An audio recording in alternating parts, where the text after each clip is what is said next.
Space, the final frontier.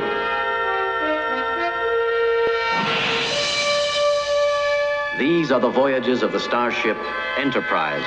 Their ongoing mission to explore strange new worlds, to seek out new life forms and new civilizations. To boldly go where no one has gone before. Well, now that the dust has settled from CBS's announcement confirming another new Star Trek show for us, I wanted to take a moment and discuss with you some of my thoughts and reflections. Now, if this is your first contact with us, welcome aboard. My name's Carl Bromley, and this is the Trekkie's Guide to the Galaxy.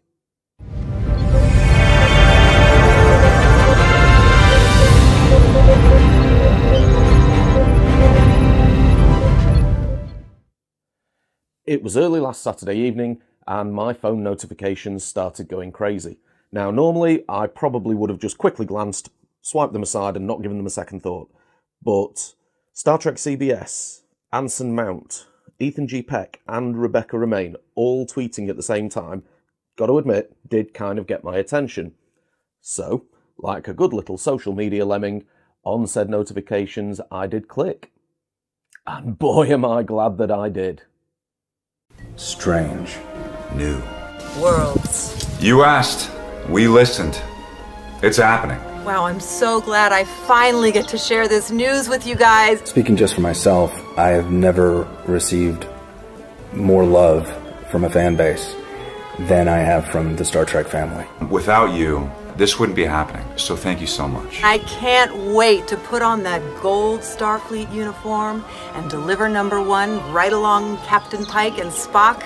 It is a huge honor. And it means even more for us to be able to announce this right now at a time when so much of the planet is hurting. The ethos of Star Trek is so curious and welcoming and unifying. And we're going to get to work on a classic Star Trek show that deals with optimism and the future. Here we go. I can't wait. And I guess there's only one more thing to say. Hit it. Now, I don't know about you guys, but when I first watched that, as I started to realise what was going on, a little wave of joy started to wash over me. And by the end of the announcement, excitement had me, and I was furiously clicking every link that I could find to try and get more information on what was going on. Now, I first got into Star Trek during my early teens, back in the mid-90s, and I can honestly say that in that out-of-control moment of searching for more information, I felt a wave of nostalgic emotions wash over me that I haven't felt for quite a long time. It reminded me of the excitement I felt when I used to go and buy the Star Trek magazine and they'd announce all the new stuff that was going on, like Deep Space Nine, Voyager, Star Trek First Contact. Do any of you remember that feeling? So I live in the UK, and back then we didn't have Sky TV at my house, and it would be another couple of years before we even had the internet. So I used to go down to the local WH Smith's and I would pick up my Star Trek magazine from the stand, and I'd also flick through the other publications that they had there to see if they had any other articles, information, pictures, and that's what I was doing on Saturday, only the modern digital version, and it felt fantastic. So after about an hour or so of searching and messages flying back and forth between me and my Star Trek friends, I finally started to calm down a little bit. But that in itself made me wonder something. Why was I so excited about this announcement? I mean, when Discovery was announced, and especially when Picard was announced, I was super excited. And when we got invited down to the London premiere of Picard by Amazon Video, that was an amazing experience like nothing I've ever been to before. And there's a link, by the way, to our playlist of interviews from the event down in the description below, and there'll be one at the end of the video. But that's beside the point. What was it about this announcement for Strange New Worlds that invoked such giddy childhood emotions? Well, first things first. Strange New Worlds. It doesn't get much more Star Trek than that. That opening's been with us for over 50 years, and it's been the introduction to some of TV and movies' greatest moments ever to grace our screens. Kirk, Spock, Picard. There are relatively few who have had the privilege of delivering those words to us. And when you realise that, it adds to the potential gravitas of what might be waiting for us in this new series. The next thing that resonated with me was this line. You asked, we listened. Over the last few years especially, the trend of being negative to attract attention has been growing. Clickbait titles never seem to focus on anything positive. It's always, you won't believe this, or imagine their shock when they found out that. And before you say it, I know there are plenty of Star Trek fans out there that focus on the negativity, claiming they really want to love it, but they can't because it's just not real Star Trek. Well, I'm sorry, but that's not the Star Trek way. Some of the most notable changes in any fandom have been because of the positivity of Star Trek fans. I mean, there was never going to be a third season of the original series until a letter writing campaign by the fans changed that decision. And correct me if I'm wrong, but I understand that the original NASA space shuttle was named Enterprise because of a huge outpouring of affection from Star Trek fans. Now, can you guess what both of those instances have got in common? They were both campaigns of positivity.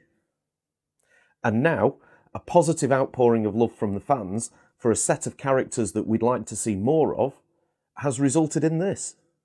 Now, I know there are lots of people out there that will say, well, the series was already in production. It's not the fans that have made the difference. And that's because of comments that were made by people like Alex Kurtzman over the last year. Or people will say that CBS are just jumping on this because they believe they can make more money out of the fans that way. And that's entirely possible. But you know what? CBS is a business, people, and businesses need to make money. And as much as in the Star Trek universe, money is a thing of the past, unfortunately, in the present, it takes a lot of it to put these dreams on the screen. But back to my point, it's across all of these examples, it's the positive message that's been heard and has been acted on. Now, there's going to be a lot of clickbait articles and videos with a shocking tagline on it to make you watch them. I implore you, scroll past those and focus on what Star Trek's real message is. Hope. And that leads nicely into the next point that got me excited. They've said they're going to create a classic Star Trek show that deals with optimism and the future. And that line really grabbed my attention. Now, I know we've had a lot of exposure to pre-TOS era Star Trek, what with Star Trek Enterprise and the 2009 reboot films that basically gave us an origin story and the films that then followed, and most recently with Discovery. And hey, I'm as up for a post-TNG, DS9 and Voyager series as much as the next Trekkie. But it really does sound to me like they're going to try and take this back to the roots of what makes Star Trek the iconic show that we all love. And I think you've got to look at why that might be. So the team of CBS and Secret Hideout have now aired 3 seasons of Star Trek. We've had 2 of Discovery and 1 of Picard, with more stuff in production. And I think with the huge outpouring of appreciation for the nostalgic characters across those 2 series, maybe they realise they've hit on something there. And I think it's worth taking a look at what that is and why. So in Discovery Season 2, Episode 1, they reintroduced the character of Captain Christopher Pike, only the second man to sit in the big chair aboard the USS Enterprise. Now, aside from the Captain Pike that was shown in the J.J. Abrams films, which I thought was brilliantly played by Bruce Greenwood, by the way, we've only ever really briefly seen this character a couple of times before. Once was in the pilot episode, The Cage, and then once in the 2-parter episode from the original series, The Menagerie, Part 1 and 2. Now, certainly in The Menagerie, Pike is portrayed as a man who will always do the right thing. He sustained life-changing injuries from trying to save cadets during a training exercise accident. He even goes so far as to try and prevent Spock from taking him back to Talos 4, where he knows he would be able to live out the rest of his life under the illusion of having no injuries whatsoever, because he realises what the consequences would be for Mr. Spock. And in the most recent portrayal of the character by Anson Mount in Discovery, Pike makes several difficult choices during that season, not because it's what's best for him and his crew, but because he knows it's the right thing to do. In the Discovery episode, A Nobel for Sharon, Pike is ready to fire on the ancient sphere that has Discovery trapped in order to free them so that they can continue their pursuit of Spock, because he believes that, at the time, that's the right course of action. However, as soon as he's given a different explanation by Burnham and Saru that isn't necessarily his interpretation of the situation, he changes his course of action because, and I quote, "If there's even half a chance that you're correct, I'm bound by my oath and my conscience to not let it vanish forever."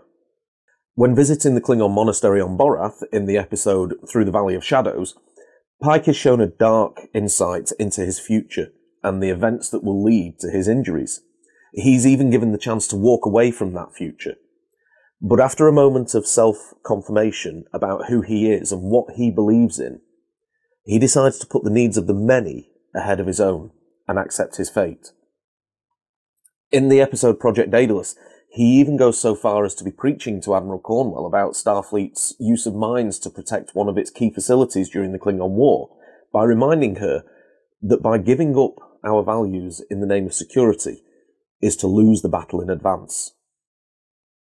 This is a man who truly believes in the values of the Federation. A man who knows the difference between the easy choice and the right choice. He embodies the very best of what Starfleet, and by extension Star Trek, stands for. And this is not only recognised by Admiral Cornwell in the very same scene, but is, I believe, why the character of Pike has received such an outpouring of affection from the Star Trek community. The character of Pike has struck a chord of hope, and of standing up for what you believe in, no matter what the cost. And when you strike a chord that resonates with people, well, that can be a very powerful thing. Now, we could go through the nitty-gritty behind-the-scenes stuff at this point, but you know what? That's not what this video is about. So I'll leave some links in the description below to the official CBS and Star Trek websites for you to be able to go and check those out. So that just about sums up why I'm excited for the announcement of Star Trek Strange New Worlds. And before anyone puts it in the comments down below, I am well aware of Pike's speech to Michael Burnham during his first appearance on Star Trek Discovery.